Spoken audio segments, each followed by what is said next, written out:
Hi everyone, welcome back to Michelle Reads and Vlogs, and today we are opening the August Fairyloot Romantasy box, and this has the theme of captive hearts. And what I would say to begin with is they have been very kind of upfront on this one. This is for mature audiences only, intended for readers above the age of 18. It has been very explicitly put out there, so definitely for adult only readers. Let's get into this one. So as usual, I've got a bit of packaging just to keep that book in place, and the theme card, which I'm sure I will have already shown you. So this is a Beauty and the Beast retelling, which is a little bit strange because we've already had one of those. I actually think it might have even been last month's, but this is very different to that one. Okay, so as usual, in a Fairyloot bag, and here we go. Ooh! Okay, so we have got Bonded by Thorns by Elizabeth Helen, and this is a very different cover to the original, which I will put up as usual so that you can see the difference. I know that a lot of people don't like character art, so I think that for a lot of people they will appreciate the original cover better, or more, sorry, but yeah, this is stunning. I'm all for character art on the front. It really doesn't bother me. Yeah, we've got this gorgeous main character here. She's got this kind of red dress on with the corset, the red hair, and she is surrounded in this kind of like framing, almost, I don't know what you'd call that. It's almost like gothic medieval, isn't it? Kind of like a window or an entryway. Inside that, all of this gold foiling with these roses. So I think I already mentioned it's a Beauty and the Beast retelling, so the rose is obviously a big significant symbol for that. We've also got the gold foiling on the title of the book, Bonded by Thorns. Then around the framing you've got the red roses within just the artwork, kind of that same colour as her dress, which, yeah, stunning artwork there, beautiful. So going around onto the spine, I think it does wrap around, which I like. I think I point that out in every video, whether that happens or not. And I always say I like it if it does, and I dislike if it doesn't. You've got the roses that wrap around on the top and bottom. And yeah, and just a window way on the back, again with those red roses around. But in this window, you've got this like forest with a full moon in the night sky. That's really pretty. So having a look, we've got a sprayed edge. So this has got kind of a few different flowers in there, and they're different colours. So it goes from this blue of the leaves here, this one red flower, into the rose, into a pink flower, into some thorns. I'm not sure how I feel about that. I guess they're trying to do different things because a lot of these sprayed edges are becoming quite samey. People are even saying like, oh, we've had a sprayed edge like this before. Yeah, there's only so many concepts out there, ideas. So I appreciate that it's different, but I don't know if that really does anything for me. It's pretty, it's different, but block sprayed, black top and bottom. So let's have a look inside. We do have, this is quite nice, a reverse dust jacket with a different colourway change of the original UK cover. And I like this when they do the reverse dust jacket and it's got kind of more on it than just artwork. So you do have the title on the spine as well as the author. And then on the back, we do have some writing here. Let's have a look. Oh, it's very shiny today. Something akin to hope blossoms in my chest and I keep moving, breaking through the last few thorns into the open air, and nothing is the same. Somebody pointed out to me as well that they don't like these special editions so much because they have the barcodes on them. I do find that very interesting. I wonder if Fairyloot have to have the barcodes. Maybe it's something to do with a kind of a legal thing with the publishers of the books that they're using. But yeah, it does kind of ruin the ambiance. Just realised the window is like a shinier material when they look outside and the back is like matte. That's a gorgeous extra detail there. Anyway, yeah, I kind of agree with the barcodes, but it is what it is. The hardcover design here is stunning. Wow. So we've got these roses and these other flowers, which I have no idea what they are. And surrounding them, you've got the red foiling to make them pop out. In the background of it, you've got like the green leaves and the berries. Can't even see, yeah, like some thorns on there. It's one of those where actually I can see it better on my phone screen because I film on my phone than I actually can in kind of real light, which is always interesting. But yeah, that's beautiful. Wow, absolutely stunning. The spine, you've got the title of the book in the red foiling as well, and then the same on the back. Beautiful. Okay, let's have a look at the end paper artwork to start with. So in the front, we've got two characters here. We've got this one who is obviously a male character. He's holding the rose. And then behind him, you've got this knight. And they are in kind of like full knight's armour, gold foiling on them. So I wonder if that's maybe the same person. It's like an alter ego, or if they are two different characters, we'll find out. In the background, you've got this beautiful castle and then just kind of like hints of gold foiling on the design. Beautiful. The back, we have two different, so yeah, those two on the front are going to be different characters. So we've got two more male characters on the back, and they are in this library setting.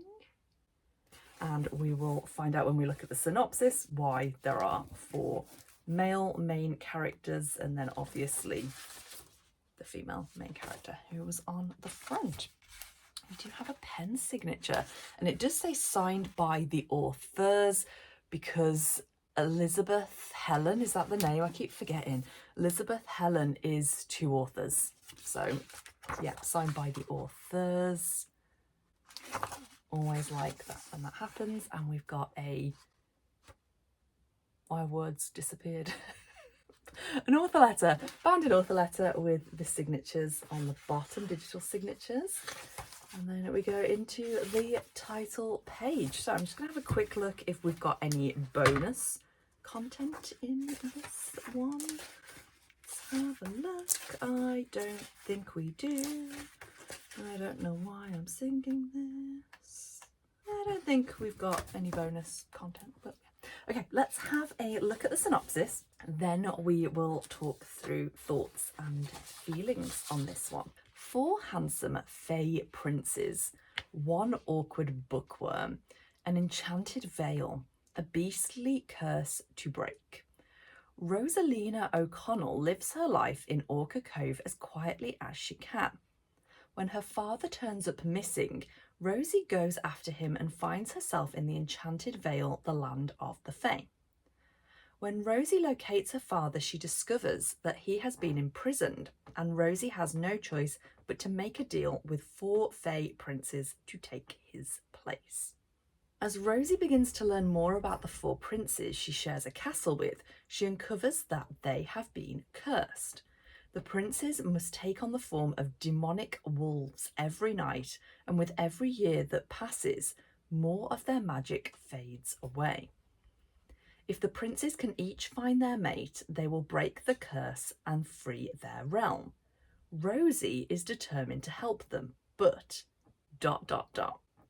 The only problem is the more time she spends with the princes, the more she's convinced that she's the one they're all meant to be with.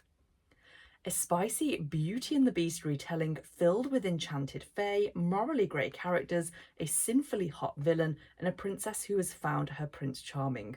All 4 of them. So, oh, dog's at the door. Are you okay, matey? He's been a bit poorly, so he's a bit of a needy boy.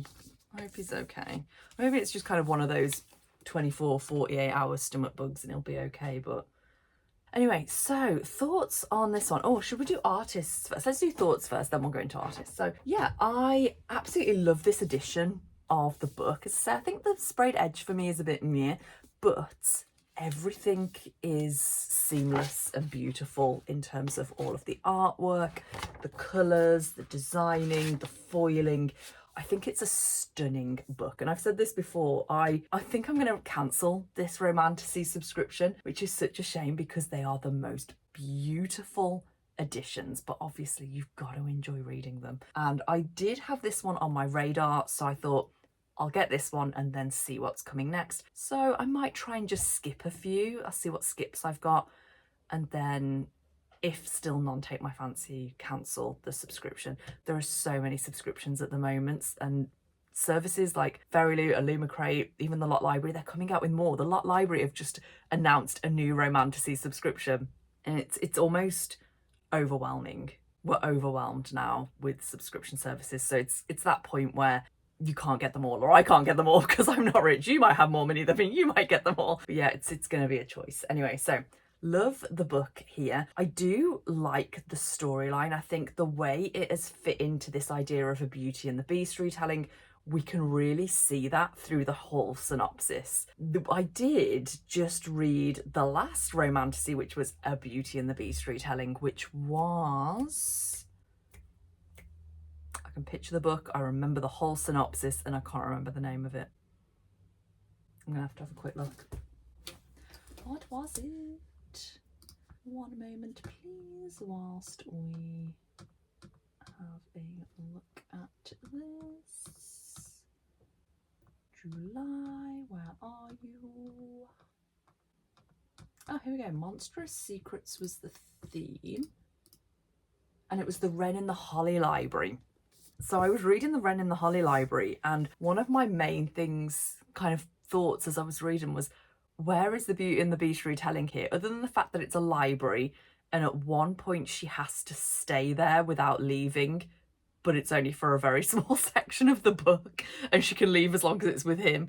Other than that, it was very weak connection to Beauty and the Beast. So sometimes when they do this and they're like, oh, it's a Beauty and the Beast retelling, and it's so weakly bound, like, you know, into the theme of that. But this sounds exactly like they've took all of the major plot points but turned it into this Romantasy story. So yeah, interested in having a look at this one. I don't think it's going to be for everyone, but yeah, there we go. Let's have a look at our artists. We've got an exclusive redesigned cover, which is by Natalie Bernard Art. A reversible dust jacket featuring a colourway variation of the trade cover, foil elements and design on the hardcover are also by Natalie Bernard Art, which is why it all goes together so seamlessly. The digital sprayed foredge is also by Natalie Bernard Art. I should have just read this in advance. With solid top and bottom edges, character artwork on the end pages with foil is also by Natalie Bernard Art. The author letter is bound into the book and is signed by the author, so yeah, no bonus content on that one. But yeah, you can see it all goes together so seamlessly, I can't speak, seamlessly. And yeah, definitely, I think I'm going to start following Natalie Bernard Art on Instagram, because they've not been on my radar before. But as I said, this is nice. I enjoyed this edition and this artwork. So that is pretty much everything for today. I've got nothing else to say. I will leave an affiliate link as usual down in the description. So that just means that if you want to purchase a standard edition of the book, if you go through that link, it costs you no more, but I make a small commission on the sales. It's a way of helping me and the channel out. I also tend to leave links down there, just linked to the video. So, you know, I'll leave a link for Fairyloot and then my kind of normal contact. So if you want to follow me on Instagram, which is new, I've not really done much on there, but if you want to follow me, and you know, my Goodreads and things, so everything's always down in the description. As usual, the best way to support me and the channel is just to like the video. That helps it so much, I think, and leave a comment, say hello down in the description. I like to interact with everyone, say hi, let me know what you think, or yeah, just say hey. Have a wonderful rest of your day, wherever you are, whatever you're up to, and I will see you all in the next one. Bye!